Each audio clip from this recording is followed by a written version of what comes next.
What up, everybody? It's Chris Orozco with Operation Moksha, and today we're talking about the psychology of abundance.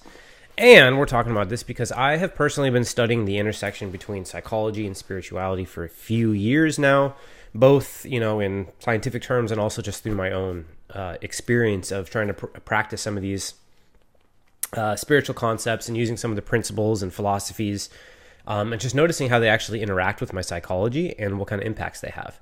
So today I'm going to be talking about abundance, because it seems to me so I'll start off by saying that this concept of living in alignment with abundance always occurred to me as somewhat out of reach, because it seemed dependent on like a firm and solid belief that the hippies fully understand the fundamental nature of reality, which I was never okay with.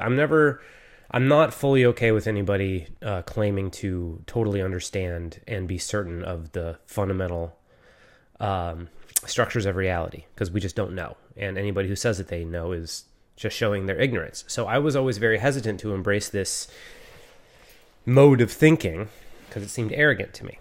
However, through the study of neuroscience and through the study of psychology, you actually don't need to believe that the fundamental structures of reality are such that your thoughts bend them, that your thoughts bend reality to make things happen. Now, granted, I'll be completely honest in the fact that this has actually been my experience. There are things that I can't explain through psychology, and there are things I can't explain through neuroscience, like the way things organize themselves timing-wise. Like how when you start thinking a little bit differently, suddenly opportunities will just present themselves. Like you'll receive a call, or like the other day, I started focusing more on, I set the intention, so to speak, of getting one-on-one clients and bringing in more money that way. And within the next day, somebody had scheduled a call on my calendar, and no one had ever used this scheduler before. I just dropped it on my Instagram bio and never told anybody about it. And the day I decided to really double down on this and get a personal client, somebody scheduled a call with me on my calendar, and then I ended up getting a personal client out of it. So there are certain elements of this that I can't explain through psychology and neuroscience, and if you want to hear more about those, I'd be happy to talk about them. But I also like to make this stuff as accessible as humanly possible, so I'm going to talk about it from the perspective of not needing to believe in spirituality or some kind of holographic universe or law of attraction or anything like that, because those beliefs aren't necessary in order to get the benefits from these things. You only need to understand your mind. So here's what I mean. You ever heard anybody say that our thoughts create our reality?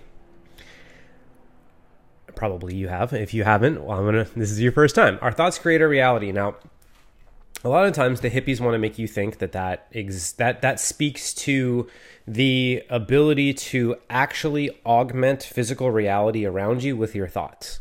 Now, again, that seems to be the case, but it's not the only way to understand this phrase, because you literally hallucinate your reality into existence. And here's what I mean.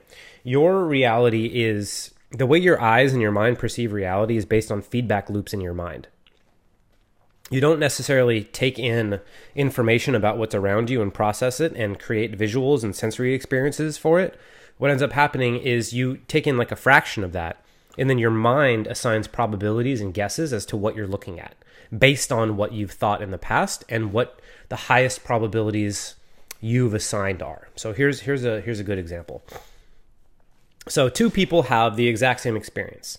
One person sees it as a terrible, unfortunate set of circumstances, and so they get all distraught and they don't know what to do, and they feel totally trapped, and the situation ends up fucking them. That's because they've trained themselves to assign the highest number of probabilities of a situation like that the highest probability is likely that it will fuck them. And so their mind fills in all the blanks and physically hallucinates a reality into existence that says that's what's going to happen, and then becomes a self-fulfilling prophecy, where if you think a thing, you behave in alignment with that, and it ends up happening, oftentimes.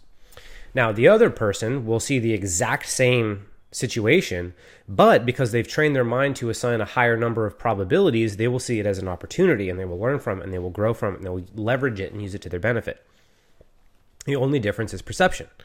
Now, this isn't that novel of an idea. If you've ever done any kind of personal development work, we all know that our brains are malleable. We all know that we can change our thoughts and all these different things. But how does this apply to abundance? The way this applies to abundance is in the reality of the situation that there literally are opportunities all around us. And there literally is money and abundance and everything we've ever wanted all around us. So this quote that I'm referencing is, abundance is the natural state. Limitations are the things created by the mind. That's reality. When you can assign the highest number of probabilities to abundance and opportunity, you will tune your brain to it.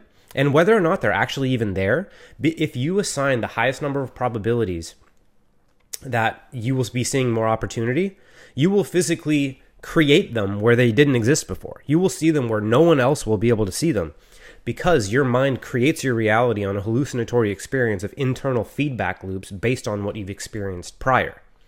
So what that means is if you continually create new feedback loops that say everything's an opportunity, that's how you're going to perceive the world. That's how you are going to create reality for yourself. That's how reality will occur to you. Now, like I said before, it does seem to have some kind of effect on the external world. Things seem to fall into place. It seems to be some kind of harmonization thing. I can't fully explain it, so I'm not going to attempt to, because I don't have a definitive explanation of the fundamental nature of reality. But what I do have is a scientific explanation of the way the mind works and the way that we create our own perception. So the fact of the matter is, whatever it is you want to do, there are unlimited opportunities in front of you. It's just the question is, how much do you believe that? How high of a probability have you assigned to the reality of the fact that there's opportunities everywhere? That any conversation you have, that any way to go and spend your day, that any piece of content you create, or whatever it is you're doing, that there are unlimited ways, virtually unlimited ways for that to propagate and for opportunities for you to grow and develop and find ways to make a ton of money. Like, they're literally all around you all the time. It's just some people are tuned to see them and some people aren't.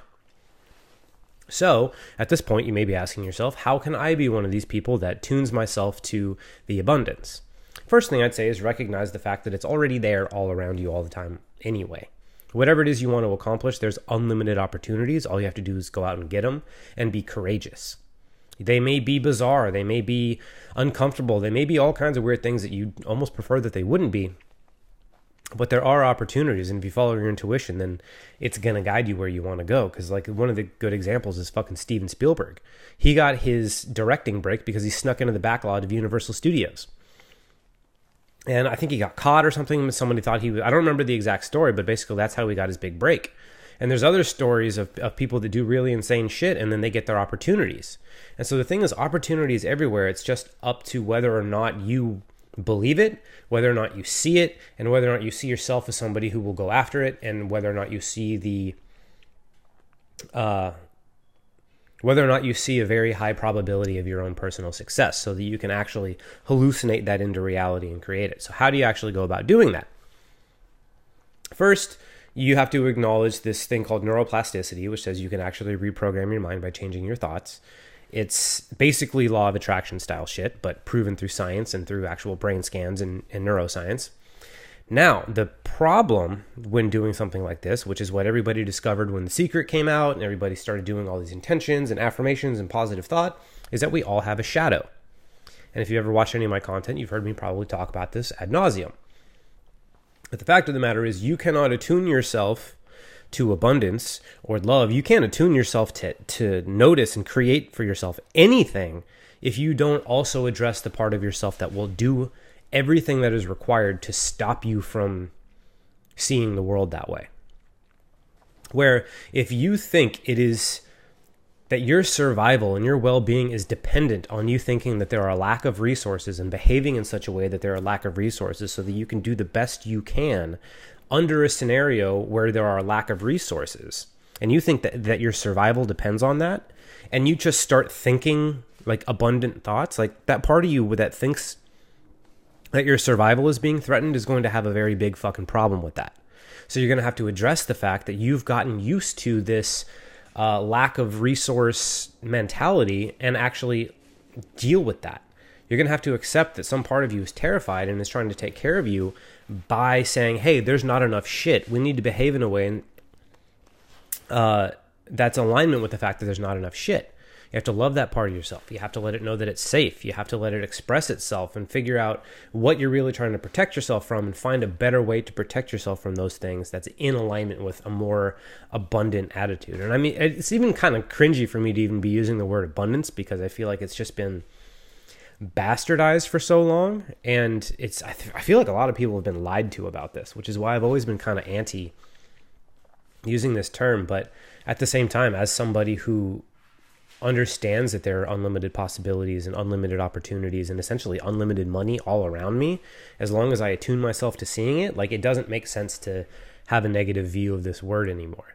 Or the fact of the matter is, this stuff is there. And if you can find the part of yourself that is either afraid to acknowledge that or afraid to believe in that or anything like that, and if you can love and listen to that part of yourself and long enough until it calms down and teaches you how to take care of it a little bit better, then not only will you be attuned to actually seeing these opportunities, but you'll be able to go for them and feel good about them and actually gain the benefits because you've tuned yourself to think that the highest probability of reality is that there's opportunities everywhere. And I'm the type of person that would take those opportunities. And I'm the type of person that would benefit from those opportunities. And I'm the type of person that would build those opportunities into new things. Like, you can assign the highest number of probabilities to whatever you want as long as you're willing to acknowledge the parts of yourself that would try like hell to get you not to, and then love them and learn from them in the process of being able to do these things. The next thing you know, you'll see shit that you can't possibly explain. Suddenly, everything will look like an opportunity to you. And maybe not suddenly. It might take a little while to change your frame, and you might have to process some deep, dark shit. And if that's the case, let me know. I'd be happy to help you do that. But ultimately, your brain is hallucinating your reality all the time anyway. So you might as well assign the probabilities that are actually going to be okay to you, because the thing about it is you can't see ultimate reality because of these feedback loops that perceive your reality. So the idea that you can be completely objective and completely right all the time is just factually inaccurate. So if you're going to be kind of fudging the details a little bit, you might as well be fudging the details in your benefit so that you can see opportunity where maybe there isn't any, and you can make it an opportunity. This is when you start to be able to bend reality, because your perception will see things that may or may not be there, but because you can see them, you can begin to create them. And that is a powerful place to be standing. So I'm at 13 minutes. I'm going to stop. I hope this is beneficial. If you have any questions, if you need any help realigning your relationship with money and assigning the kind of probabilities that you want to see, even if it's money or love or opportunity or friendship or whatever, there's an abundance of literally everything all around you, and you can tune into it if you choose to. And you can hallucinate it into reality. So I love you. I hope this was beneficial. Let me know if there's anything else I can do. And I'll see you next time.